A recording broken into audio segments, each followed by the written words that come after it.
In the year 62 AD, the second richest man in Rome was ordered to give up everything he owned. His name was Seneca.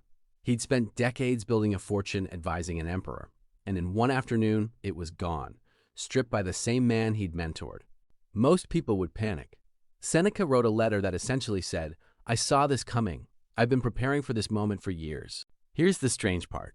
That 2,000-year-old mindset handles a layoff email better than half the self-help books on Amazon right now. And by the end of this video, you'll know exactly why and how to use it the next time your job or your income or your identity gets pulled out from under you. Let's be honest about what a layoff actually feels like. It's not just losing a paycheck. It's the 2 a.m. spiral, the what do I even say when someone asks what I do, the scroll through LinkedIn watching everyone else post excited to announce while you're refreshing your bank balance. Modern self-help tells you to manifest a new job, to stay positive, to trust the universe has a plan.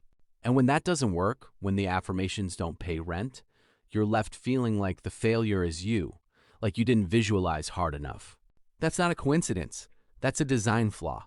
And Stoicism diagnosed it 2,000 years before The Secret ever hit shelves. Here's what we're going to unpack. 1. Why modern self-help's biggest promise, that positive thinking controls your outcomes, quietly makes job loss worse, not better. 2. The one mental tool Roman Stoics used before disaster ever struck, so that when it did strike, it didn't break them. 3. And the exact 3-step framework pulled straight from Epictetus, Seneca, and Marcus Aurelius that you can use starting today, whether you're currently employed, freshly laid off, or 6 months into the job search, wondering if you're doing something wrong. Stick around because step 3 is the one almost nobody talks about, and it's the difference between surviving a layoff and coming out of it stronger than before. We'll come back to Seneca's story at the end, because what he did after losing everything is the part most people never hear. Modern self-help largely runs on one core promise. Your mindset controls your reality. Think positive and positive things happen. Manifest the outcome and the universe delivers it. Psychologists have a name for what happens when that promise meets a layoff notice. Toxic positivity. It's the pressure to maintain a cheerful front even when the situation genuinely calls for grief, fear, or anger. And researchers have found that suppressing those emotions during real hardship, like job loss, doesn't make people more resilient. It makes coping harder. There's a second, sharper problem baked into this philosophy. If you're taught that your thoughts control your outcomes, then when the outcome is bad, the logical conclusion is that you caused it. You didn't think positively enough.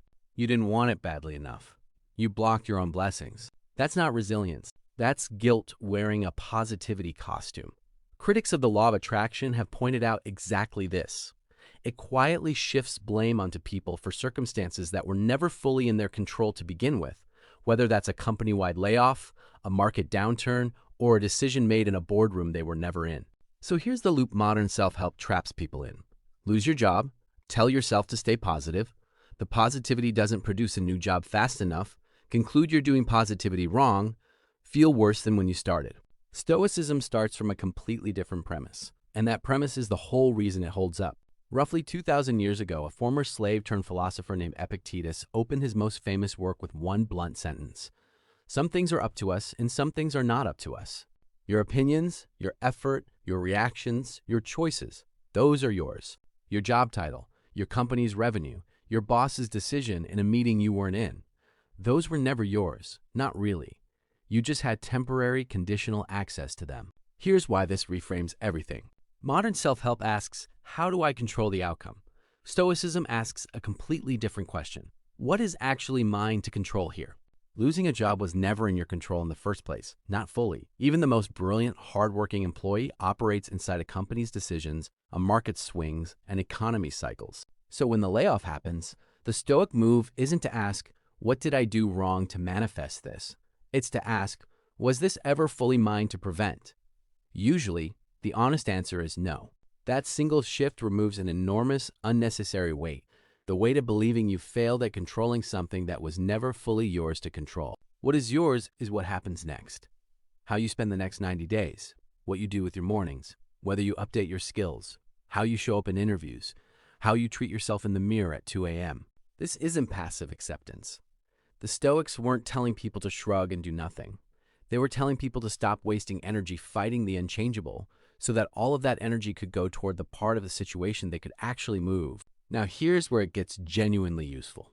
Not just philosophically interesting, but practically usable starting tonight. The Stoics practice something called premeditatio malorum, the premeditation of adversity. On a regular basis, they deliberately sit and imagine losing the things they valued, their position, their wealth, their reputation, not to spiral into anxiety, but to mentally rehearse the loss before it happened so that, if it ever did happen, it wouldn't hit them as a total shock. This is almost the exact opposite of the modern self-help instinct, which says, don't think negative thoughts, you'll attract them. The Stoics said the opposite.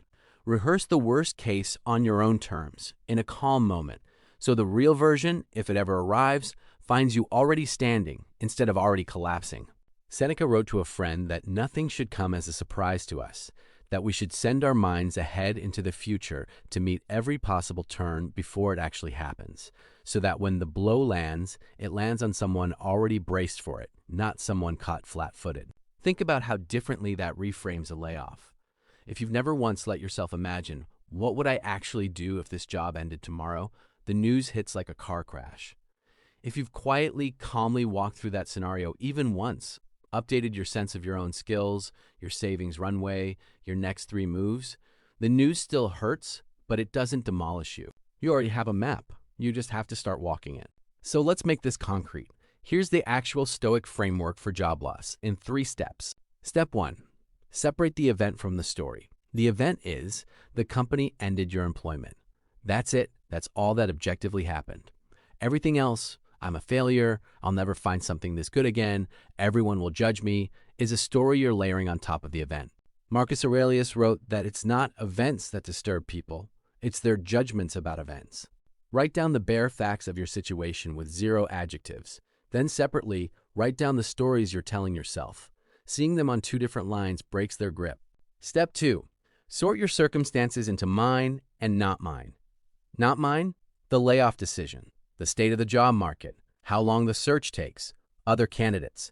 Mine, how many hours I applied a day, whether I update one skill this week, how I speak to myself, who I reach out to, how I show up in the interview I do get. Put your full energy exclusively into the second list. The first list will drain you dry and give you nothing back. Step 3, the one almost nobody talks about. Practice negative visualization on a schedule, not just in crisis. Once a week, spend 5 honest minutes imagining a setback, even a small one, like a rejection email, and mentally rehearsing your response to it. This isn't self-punishment, it's inoculation. Athletes visualize the win. Stoics visualize the loss, so the loss never gets to blindside them again. Do those 3 things and you're not thinking positive. You're doing something sturdier. You're thinking accurately. And accuracy holds up under pressure in a way that forced positivity never does. Remember Seneca, stripped of his fortune back at the start of this video? He didn't spiral. He didn't pretend it didn't hurt either. His letters make it clear he felt the loss. But because he'd spent years mentally rehearsing exactly this kind of reversal, he had somewhere to stand. He kept writing. He kept teaching. Some of his most valuable work, the letters people are still reading 2,000 years later, including possibly you right now, came after he lost everything, not before.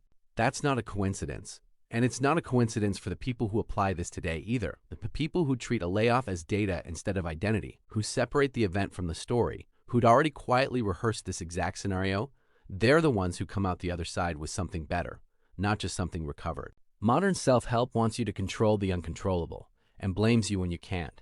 Stoicism wants you to master the one thing that was always fully yours, your response. And it turns out that's the more powerful lever the entire time. If this reframed how you're thinking about your own situation, or someone you know is in the middle of a job search right now, send them this video. It might be the 5 minutes that changes how they carry the next month. And if you want the follow-up on how the Stoics handled rebuilding, not just surviving the fall, but what to actually do in the weeks after, that's coming next. Subscribe so you don't miss it.